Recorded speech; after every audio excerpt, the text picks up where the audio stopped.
നമ്മളൊക്കെ സ്കൂളിൽ പഠിക്കുന്ന സമയത്ത് സ്കൂൾ ഫോട്ടോ, ക്ലാസ് ഫോട്ടോ, അങ്ങനെയുള്ള ഫോട്ടോ എടുക്കുന്ന ഒരു ശീലമുണ്ട്. എല്ലാ ക്ലാസ്സുകളിലും ഉണ്ടോയെന്ന് അറിയില്ല, എന്നാലും ഓൾമോസ്റ്റ് എല്ലാ കുറേ ക്ലാസ്സുകളിലൊക്കെ അങ്ങനെ എടുക്കും. 10th എന്തായാലും എടുക്കും. 10ാം ക്ലാസ്സിൽ എല്ലാ ക്ലാസ്സിലെ കുട്ടികളെയും ഡിവിഷനിലെ കുട്ടികളെല്ലാം ഒരുമിച്ച് നിർത്തി, നമ്മൾ സ്കൂൾ ലൈഫ് കഴിഞ്ഞ് പോവുകയാണല്ലോ. അപ്പോൾ അതൊക്കെ എല്ലാവരെയും ഒരുമിച്ച് നിർത്തിയിട്ട് ചെറിയ ഉറുമ്പുറുമ്പ് പോലെയൊക്കെ ഉണ്ടാവുള്ളൂ, എങ്കിലും എല്ലാവരെയും നിർത്തിയിട്ട് ഒരു ഫോട്ടോ എടുക്കും, ഗ്രൂപ്പ് ഫോട്ടോ. അതെല്ലാവരും പൈസ കൊടുത്ത് വാങ്ങി നമ്മളെ വീട്ടിൽ ഭദ്രമായിട്ട് സൂക്ഷിച്ച് വെക്കും കുറേ കാലം.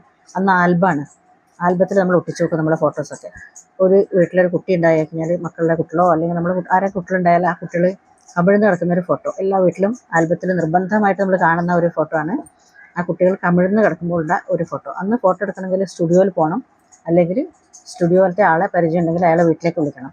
അപ്പോൾ കുട്ടിയുടെ മൂടൊക്കെ നോക്കി കുട്ടി കരയാതൊക്കെ നിൽക്കുന്ന സമയത്ത് കമിഴ്ന്ന് കിടക്കുമ്പോൾ ഒരു ട്രൗസർ മാത്രം ഇട്ടിട്ട് ആ കുട്ടിയിൽ നിന്ന് കമിഴ്ന്ന് കിടക്കുന്ന ഒരു ചെറിയ ഫോട്ടോ, എല്ലാ കുട്ടികളുടെയും ഫോട്ടോ അങ്ങനെ എടുത്തിട്ടുണ്ടാവും എന്ന് എനിക്ക് തോന്നുന്നു ആ കാലത്ത്. പിന്നെ നമ്മളുടെ ഓരോരുത്തരുടെയും കല്യാണത്തിനുള്ള ഫോട്ടോ, കല്യാണം കഴിഞ്ഞ ഉടനെ ഭാര്യയും ഭർത്താവും സ്റ്റുഡിയോ പോയി ഫോട്ടോ എടുക്കുക എന്നുള്ളൊരു ചടങ്ങ് തന്നെയുണ്ട്. ഒന്ന് അവർ സിനിമക്ക് പോവുക, അല്ലെങ്കിൽ അവരൊന്ന് സ്റ്റുഡിയോയിലോ മറ്റോ പോയിട്ട് ഒരു ഫോട്ടോ എടുക്കുക, ഭാര്യയും ഭർത്താവും കൂടി നിന്നിട്ടുള്ള ഫോട്ടോ. അതും എല്ലാ വീട്ടിലും അന്ന് തൂക്കി വെക്കുന്നൊരു ഇതുണ്ടായിരുന്നു നമ്മളുടെ. അത് എന്താ പറയുക, ഫ്രെയിം ചെയ്തിട്ട് നമ്മളുടെ വീട്ടിൻ്റെയൊക്കെ ഫ്രണ്ട് റൂമിൽ ഫോട്ടോസൊക്കെ ഇങ്ങനെ തൂക്കി വെക്കും. കല്യാണ ഫോട്ടോ അല്ലെങ്കിൽ കുട്ടികളുടെ ഫോട്ടോ ഒക്കെ ഇങ്ങനെ തൂക്കി വെച്ചിട്ടുണ്ടാകും. പഴയ ബ്ലാക്ക് ആൻഡ് വൈറ്റ് ഫോട്ടോസൊക്കെ വലിയ വലിയ തറവാടുകളിൽ പോയി കഴിഞ്ഞാൽ ഒരുപാട് ഫോട്ടോസ് ഇങ്ങനെ തൂക്കി വെച്ചിട്ട് കാണാം. അതുപോലെ നമുക്ക് അന്ന് ഫോട്ടോ എടുക്കുന്നതൊക്കെ വളരെ വിരളമായിട്ടുള്ളൊരു കാര്യമാണല്ലോ. എപ്പോഴെങ്കിലും ഫോട്ടോ എടുക്കണമെങ്കിൽ നമ്മൾ സ്റ്റുഡിയോയിലേക്ക് പോകണം.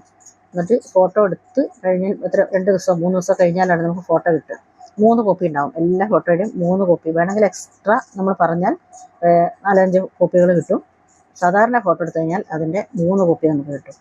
അപ്പോൾ നമ്മൾ ആ കൊണ്ടുവന്ന് കഴിഞ്ഞ് അത് ഫോട്ടോ എടുത്തു കഴിഞ്ഞ് പിന്നെ പ്രതീക്ഷയോടെ കാത്തു നിൽക്കണം, അതെങ്ങനെയായിട്ടുണ്ടാവും എന്ന് നോക്കാൻ വേണ്ടി.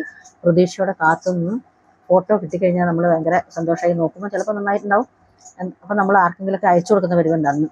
ഇപ്പം പൂനെയിലൊക്കെ ഞങ്ങൾ ഉള്ള സമയത്ത്, ആദ്യം ഇവിടെ കല്യാണം കഴിഞ്ഞൊക്കെ വന്ന സമയത്തൊക്കെ നമ്മൾ ഓരോ ഫോട്ടോ എടുത്തു കഴിഞ്ഞാൽ അതിൻ്റെയൊക്കെ കോപ്പി എടുത്ത് നമ്മളുടെ സിസ്റ്റേഴ്സിന്, ബ്രദേഴ്സിന്, അച്ഛന്, അമ്മക്ക് ഒക്കെ ഓരോ വീടുകളിലേക്കൊക്കെ ഓരോ കോപ്പി അയച്ചു കൊടുക്കും. അപ്പോൾ അവരൊക്കെ അവിടെ കിട്ടിയ ഉടനെ കണ്ട് അവരുടെ ആൽബത്തിൽ അത് ഭംഗിയായിട്ട് സൂക്ഷിച്ചു വെക്കും. അതിൻ്റെ ആൽബത്തിൻ്റെ ഇടയ്ക്കൊരു ഒരു പ്ലാസ്റ്റിക് ആണോ എന്നറിയില്ല, ഒരു വെള്ള കളറിലൊരു സോഫ്റ്റ് ആയിട്ടുള്ളൊരു പേപ്പർ ഉണ്ടാവും. കറുത്ത കളറിലെ ആൽബത്തിൻ്റെ പേജിൻ്റെ ഇടയ്ക്ക് ഓരോ പേജുകളുണ്ടാവും, വെള്ള കളറിലെ ഫ്ലെക്സിബിൾ ആയിട്ടുള്ള. അത് ഫോട്ടോ നാശാവാണ്ടിരിക്കാൻ വേണ്ടി അതിൻ്റെ ഇടയ്ക്കുള്ളതാണെന്ന് തോന്നുന്നത്. കുറേ കാലങ്ങൾ യൂസ് ചെയ്തൊക്കെ കഴിയുമ്പോഴത്തേക്കും ആ സാധനം കീറിപ്പോവും, അത് ചുളുങ്ങിപ്പോവും, അങ്ങനെയൊക്കെ ഉണ്ട്. പക്ഷെ നമ്മുടെ ആൽബങ്ങൾ ഇപ്പോഴും പല പല വീടുകളിലും ഉണ്ട് എവിടെയൊക്കെയോ. പക്ഷെ ഇപ്പോൾ ആരും ആൽബം നോക്കാറില്ല, ആൽബത്തിൻ്റെ ആവശ്യമില്ല, ആൽബത്തിൽ ആരും ഫോട്ടോസ് വെക്കാറില്ല. പണ്ട് നമ്മൾ വാങ്ങിയിട്ടും പണ്ട് സന്തോഷത്തോടെ പലരിൽ നിന്ന് സ്വീകരിച്ചിട്ടുള്ളതും നമ്മളുടെ വീട്ടിലതായ പല പല ഫോട്ടോസ് ഇപ്പോഴും നമ്മുടെ ആൽബങ്ങളിലൊക്കെ ചിലത് കേടുകൂടാതെയൊക്കെ ഉണ്ട്. ഇപ്പം പിന്നെ മൊബൈൽ ഫോൺ വന്നതിന് ശേഷം പിന്നെ ഫോട്ടോ അല്ലേ, ഇഷ്ടം തോന്നുന്ന സമയത്തൊക്കെ ഫോട്ടോ എടുക്കാം. അത് കഴിഞ്ഞിട്ട് നമുക്ക് ഒരാൾ ഫോട്ടോ എടുത്ത് തരേണ്ട ആവശ്യമില്ല, നമ്മളുടെ സെൽഫി നമുക്ക് തന്നെ എടുക്കാം. എനിക്ക് തോന്നുന്ന സമയത്ത് എനിക്ക് സെൽഫി എടുക്കാം, ഏത് വേഷത്തിലും ഏത് രൂപത്തിലും ഏത് ഭാവത്തിലും, കിടക്കുമ്പോഴും ഉറങ്ങുമ്പോഴും ഏത് സ്ഥലത്ത് വേണമെങ്കിലും എനിക്ക് സ്വന്തമായിട്ട് സെൽഫി എടുക്കാം എന്നുള്ളൊരു അവസ്ഥയെത്തുകൊണ്ട് ഇപ്പം ഫോട്ടോ എന്നുള്ളതിനൊന്നും വലിയ വിലയില്ല. എങ്കിലും ഇപ്പോൾ എല്ലാവരും ഇഷ്ടംപോലെ ഫോട്ടോസ് എടുക്കുക, അതൊക്കെ സോഷ്യൽ മീഡിയയിൽ പോസ്റ്റ് ചെയ്യുക. പിന്നെ വേണ്ടവർക്കൊക്കെ അയച്ച്, വാട്സപ്പ് ഉണ്ട്, എടുത്ത ഫോട്ടോസ് ആർക്കെങ്കിലും അയച്ചു കൊടുക്കണമെങ്കിൽ അയച്ചു കൊടുക്കാം. അങ്ങനെ വളരെ ഫോട്ടോൻ്റെ കാര്യത്തിലൊക്കെ നമ്മൾ ഒരുപാട് പുരോഗതി പ്രാപിച്ചു. ഇപ്രാവശ്യം ഞങ്ങൾ നാട്ടിൽ പോയ സമയത്ത് ഞങ്ങളുടെ ബന്ധുക്കളുടെ വീട്ടിലൊക്കെ പോയിട്ടുണ്ടായിരുന്നു.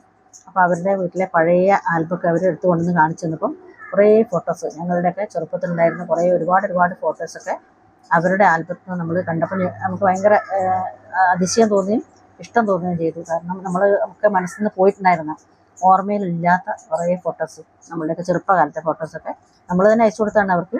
അവരൊക്കെ അത് ഭദ്രമായിട്ടൊക്കെ അവരുടെ ആൽബത്തിൽ സൂക്ഷിച്ചു വെച്ചത് നമുക്ക് എടുത്തുകൊണ്ടെന്ന് കാണിച്ചു തന്നപ്പോൾ ആ ഓർമ്മകളിലേക്കൊക്കെ ഒരുപാട് പുറകിലേക്ക് പോയി ഈ ഫോട്ടോയെ കുറിച്ചൊക്കെ ആലോചിക്കുകയായിരുന്നു.